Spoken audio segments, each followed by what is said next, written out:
Ever wondered how companies ensure their services meet customer needs efficiently? The secret lies in an often overlooked yet crucial aspect of business: service level agreements, or SLAs for short.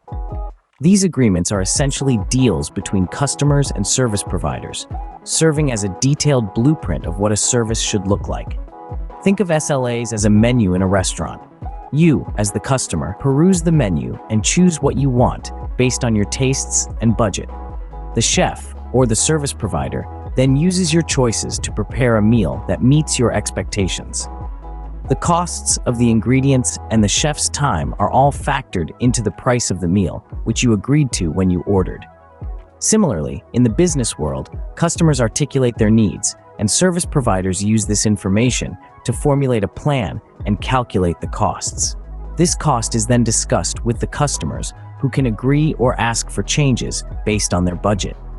But here's the thing: many companies start without clear expectations. This ambiguity makes it challenging to deliver good and affordable services. Imagine walking into a restaurant and being served a dish you didn't order, or worse, receiving a bill that's way over your budget. Not very pleasant, right? The same principle applies to service delivery without well-defined SLAs. It can lead to unhappy customers due to unmet needs or spending too much on services that are barely used. By setting up clear SLAs from the start, a company can ensure its services meet customer needs efficiently and justify the costs involved. This also allows customers to adjust their expectations if the SLA costs are too high, ensuring both value and clear expectations are set. Without clear SLAs, companies risk unhappy customers and overspending on underutilized services. So the first step to efficient service delivery is setting up clear SLAs. Now, where do we often find well-defined SLAs? In database administration. That's right, service-level agreements are not just for managing customer expectations and service costs. They also play a crucial role in how we manage databases, particularly within Microsoft SQL Server's high availability, or HA, and disaster recovery, DR, areas. Let's unpack this a bit. HA and DR are all about ensuring that your database remains accessible and safeguarded against losses, and SLAs help define how this is achieved. In these areas, we often come across three main types of SLAs: recovery point objective, recovery time objective, and recovery level objective. Each of these SLAs serves a unique purpose and provides a clear set of guidelines and objectives for database administrators to follow. Starting with the recovery point objective, or RPO. This SLA is all about data loss. It determines how much data we can afford to lose if our database gets corrupted or lost completely. It's like a guiding principle that helps us design our backup and restore processes, and in some cases, even influences our system architecture. Next up is the recovery time objective, RTO. This one's about downtime. It specifies the amount of time that we can tolerate our system being down. The RTO can shape the way we design our systems, from a single server that can be restored quickly to a complex setup that offers the illusion of zero downtime to end users. And then there's the recovery level objective, the RLO. This SLA defines the level of functionality that must be maintained when a system is operating in a degraded manner. It provides guidelines on backup server usage and helps us determine whether we need additional servers to ensure there's always a spare one available. These HADR SLAs, with their clear timelines and metrics, serve as perfect examples for other database administration areas. Just as they guide us in managing high availability and disaster recovery, they can also be applied to other aspects of database administration, like performance and compliance. SLAs, in essence, help us deliver efficient, reliable, and high-quality database services. Let's dive deeper into the first SLA, Recovery Point Objective, or RPO. In the realm of database administration, RPO is a pivotal concept. It's the measure of how much data we can afford to lose should the database face corruption, or in the worst-case scenario, be lost completely. Imagine you're reading a fantastic novel, but suddenly, you lose your place. The RPO is like your bookmark. It's the last point in the story where you can comfortably go back to and continue reading without losing the plot. In the context of databases, this bookmark is the most recent backup before a disruptive event. So if the bookmark or RPO is set at 24 hours, it means we can tolerate losing up to a day's worth of data. But how does RPO shape our actions? Well, it primarily defines our backup and restore strategy. If we have a low RPO, say an hour, we need to back up our data every hour. If we have a more relaxed RPO, like a day, we can afford to back up our data less frequently. Moreover, RPO doesn't just influence our backup strategy, it can also shape our system architecture. Consider a scenario where no data loss is acceptable. Here, we might need to implement high availability solutions, like real-time replication of data across multiple servers, to ensure that if one server goes down, another can immediately take over without any data loss. In essence, RPO is a balancing act, a dance between the needs of the business and the constraints of time, resources, and technology. It's about understanding how much data the business can afford to lose and then tailoring our database backup, restore, and architectural strategies around that tolerance. So RPO essentially helps us plan our backup and restore strategy and even our system architecture. It's like the guiding star, helping us navigate the vast and often tumultuous seas of database administration. Next in line is Recovery Time Objective, or RTO. This is a crucial term in our lexicon of service level agreements. But what exactly does it mean? Well, think of RTO as the acceptable amount of time that a system can be down. Now, we all know that in an ideal world, our systems would never go down. But as anyone who's ever worked in database administration can tell you, we don't live in an ideal world. Systems can and do go down, and when that happens, it's all about how quickly we can get them back up and running.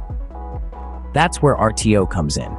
It helps us define the maximum tolerable length of time that our system can be out of commission following a disruption before it starts significantly impacting our business.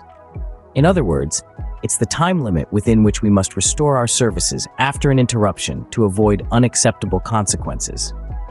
So how does RTO influence the design of our systems? Well, it's all about balancing the need for speed with the realities of our resources. For instance, if our RTO is relatively lenient, we might be able to get by with a single server that can be restored quickly enough to meet our needs. On the other hand, if we have a stringent RTO, we might need to design our system to give end users the appearance of zero downtime. This could involve multiple redundant servers, real-time data replication, or even geographically dispersed data centers. The goal here is to create a system that can bounce back from a disruption so quickly that our users hardly notice. Of course, designing for a low RTO can be resource-intensive, and it's often a case of diminishing returns. That's why it's so important to have a clear understanding of our actual RTO needs and to design our systems accordingly. So there you have it. The recovery time objective is not just a measure of permissible downtime. It's a guiding principle that informs our system design, helping us strike a balance between availability and affordability. Therefore, RTO is instrumental in designing our system for optimal uptime.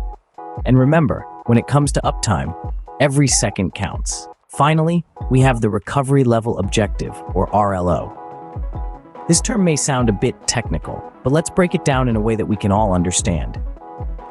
The recovery level objective is a measure of functionality that needs to be maintained even when a system is operating in a less than optimal or degraded mode. Imagine you're driving a car with a flat tire. It's not the most efficient way to drive, but you can still get to your destination, albeit slower and with more difficulty.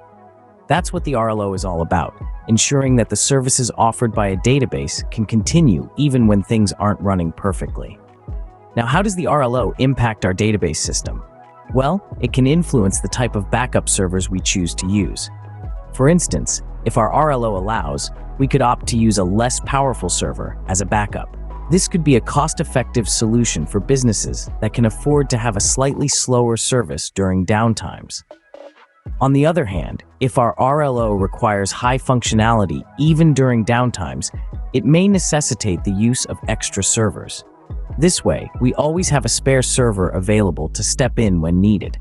This might be the case for businesses that can't afford any significant reduction in service speed or quality, like an e-commerce platform during a big sale or a financial institution processing transactions. The RLO is a crucial part of our service level agreement, or SLA.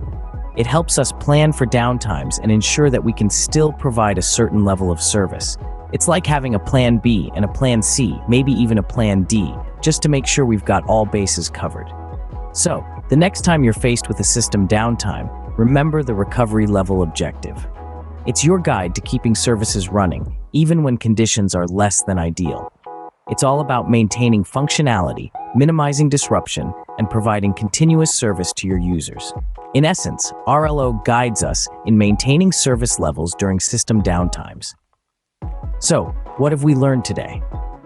We've delved deep into the world of service level agreements, or SLAs, and how they form the bedrock of effective service delivery. These vital agreements act as a blueprint for service providers, detailing customer needs and setting the stage for cost-effective, efficient solutions. Without clear SLAs in place, it's easy to drift into a sea of unmet needs and overspending on underutilized services.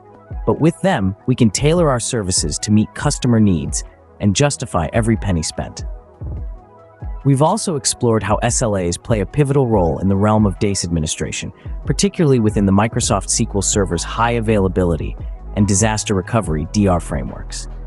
These areas are governed by clear timelines and metrics, making them prime examples of well-defined SLAs. Three key SLAs we've discussed are the Recovery Point Objective, RPO, the Recovery Time Objective, RTO, and the Recovery Level Objective, RLO. Each plays a unique role in shaping our HA and DR strategies. The Recovery Point Objective, or RPO, essentially lays out how much data we can afford to lose in the unfortunate event of a database corruption or complete loss. This objective guides the backup and restore processes and even influences the system's architecture in cases where zero data loss is the goal.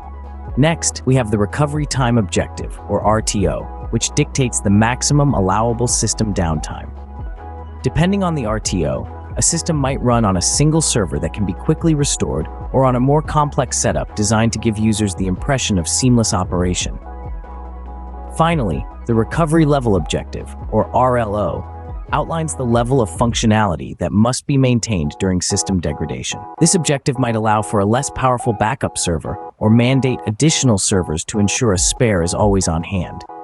Remember, clear SLAs, effective HA strategies, and robust DR plans are the backbone of efficient service delivery. Thank you for watching.